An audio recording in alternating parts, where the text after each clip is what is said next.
छत्रपती संभाजीनगरच्या खवड्या डोंगरावर घडलेल्या त्या दुर्दैवी घटनेनं संपूर्ण महाराष्ट्र सुन्न पण आज या घटनेमागं जे कारण समोर आलेलं आहे ते ऐकून प्रत्येक पालकाच्या पायाखालची जमीन सरकेल। कारण एका नवीन आयफोनच्या हट्टापायी एका क्षणात संपूर्ण घर उद्ध्वस्त झाले। काय घडलं होतं त्या शेवटच्या 15 मिनिटात पाहूया।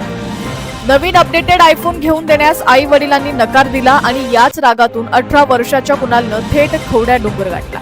त्याला समजावण्यासाठी वडील मुरलीधर, आई संगीता आणि नातेवाईक डोंगरावरती पोहोचले। ते शेवटचे 15 मिनिटं अक्षरशः काळजाचा थरकाप उडवणारे होते।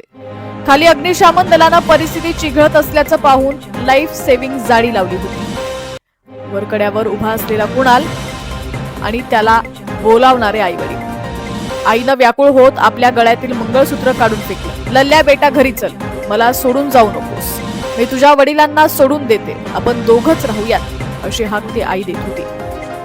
वडील गयावया करत समजूत काढत होते, पण कुणाल कुणाचंही ऐकण्याच्या मनस्थितीत नव्हता। एका क्षणी वडिलांनी पुढे होऊन त्याला पकडण्याचा प्रयत्न केला, मात्र त्या क्षणी कुणालनं दरीत झोकून दिलं। त्याला वाचवताना वडिलांचाही तोल गेला आणि पाठोपाठ हा धक्का सहन न झाल्यानं आईनेही दरीत उडी घेतली। एका क्षुल्लक हट्टापायी एका हसत्या खेळत्या कुटुंबाचा करुण अंत झालाय। आजकालच्या मुलांना महागडे मोबाईल आणि गॅजेट्सचं इतकं वेड का लागलेलं आहे की त्यापुढे त्यांना आई वडिलांचं प्रेमही दिसत नाहीये। एका आयफोनची किंमत त्या 3 जीवांपेक्षा नक्कीच मोठी नव्हती। या घटनेनं प्रत्येक पालकाला आणि पाल्याला एक मोठा धडा दिलाय। मुलांनी आई वडिलांची परिस्थिती समजून घेणं आणि पालकांनी मुलांशी संवाद वाढवणं ही आजच्या काळाची सर्वात मोठी गरज बनलीय। या गंभीर विषयावर तुमचं मत काय आहे कमेंट्स मध्ये नक्की सांगा।